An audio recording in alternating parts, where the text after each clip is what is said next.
for coming over and for our first press conference of this general conference.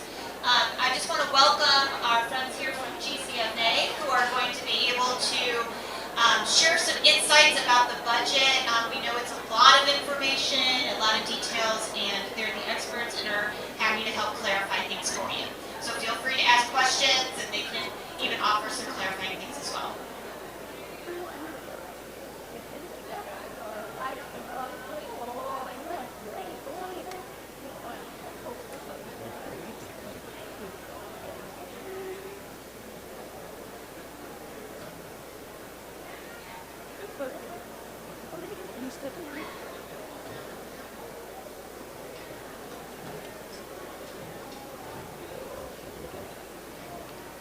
Chairs are heavy.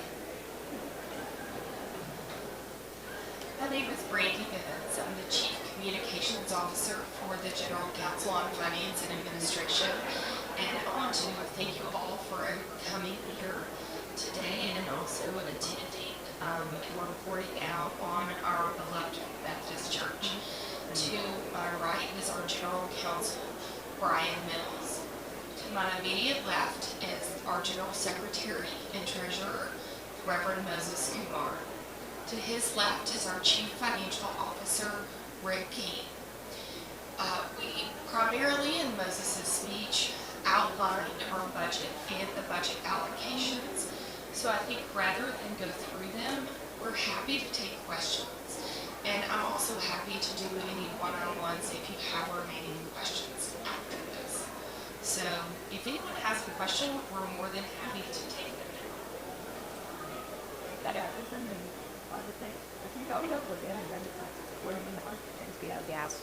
You can't hear you. No, they can't hear you. Yeah, so, yeah, if everyone will come and talk into the microphone. And then also, just so you know, Brandy was kind enough to give me an overview sheet. So after they're done here, I can also have that available for you guys to review.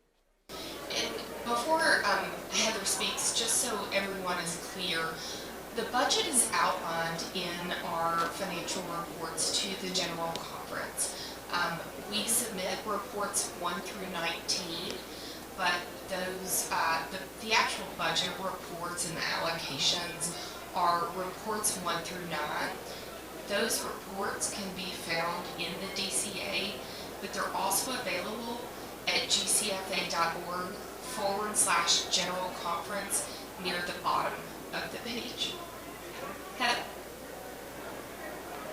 So you went into, during the presentation, what this means for Central Conference bishops. My question is, what is the current budget that is presented mean for jurisdictional bishops? And precisely, what numbers would this include? And what does that mean for jurisdictional elections? As I was telling in speech, worldwide we can have 54 bishops, potentially.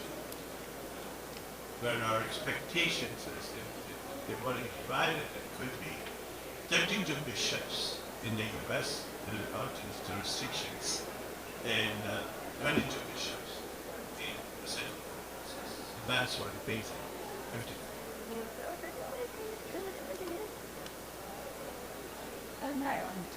Other questions?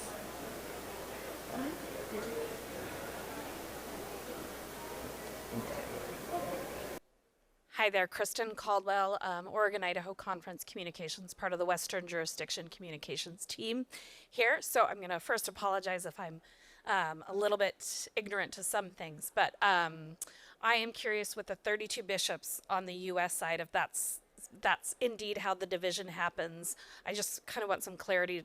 32 is the current number of bishops serving in the U.S., so is that saying there would potentially be no elections happening or no new elections happening for that holding at 32? I want to be, before I answer the question, I want to be very clear. GCFA has no role to play or authority to say the number of bishops. I want to make it very clear. What we can say is what potentially can do. That's all we can say. At the present, we have 39 bishops, active bishops. And we have 5 bishops bishops be mandatorily hired and 2 bishops are voluntarily hired. They get a bishop, that's what we call bishops. Thank you for your question. Other questions? Sure.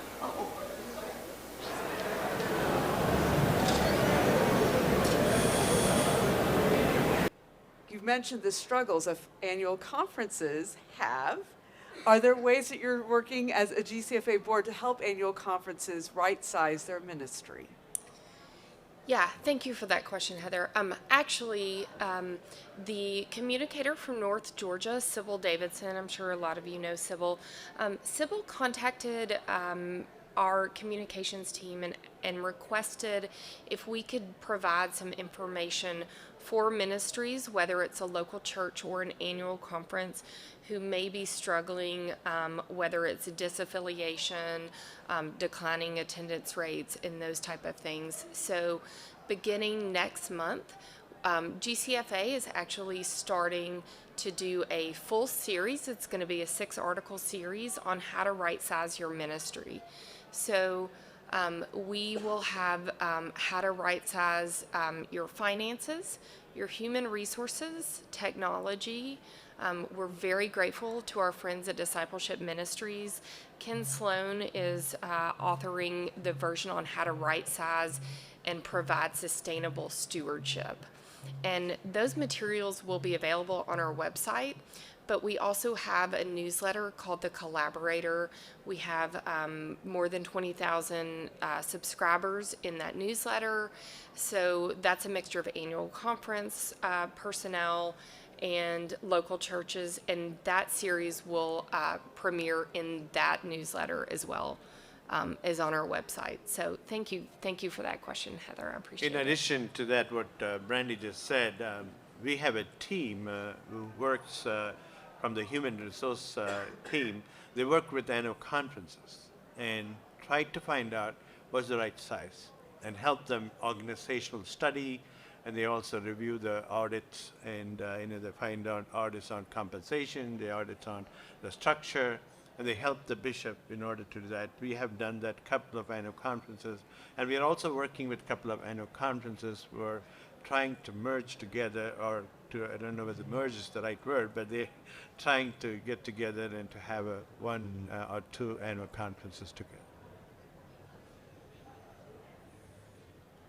Okay, it doesn't appear that there's any more questions, but I will be back in the room with my card if you all have any questions. And if you have questions throughout the general conference in regard to the budget, I'm more than happy to answer them. And I think Brenda has one more. Well, I was just going to say, they have a really great page on their website that has all the information about data-driven decisions. Is there a short link you want to share about that? That it's at the same link. Okay. So it's gcfa.org/general conference. We have several videos on there that also explain the budget process. So if you're unfamiliar with the budget process, there's video and infographics on that, as well as our proposed budget, information on our Episcopal Fund. And I think the one that we really are very pleased with was the Journey of a Dollar.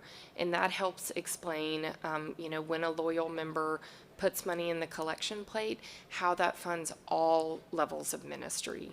And one thing I will point out is that on the online press kit for the general conference that I've shared with everyone, there are links to that resource so that you can get to that quickly as well. And if you're an annual conference communicator, feel free to share that video on your website or in your newsletter. No need to ask us. That is there for your use, please. Okay, I'll be in the back if anybody has anything else. Oh, I'm sorry, Todd. Just Hi. one more question about that video. Todd Rossnagel, Director of Communications, Louisiana Annual Conference. The Journey of a Dollar video is fantastic. Is there? I know there's a streaming link. Is there a download the raw video link? You know if that's available? Okay, that'd be great. If we can just we'll get that that's an added easy to the way to website today. Thank you. For sure. And we'll do it for all the videos. Okay? All right. Thank you all so much for your Thank time. you so much.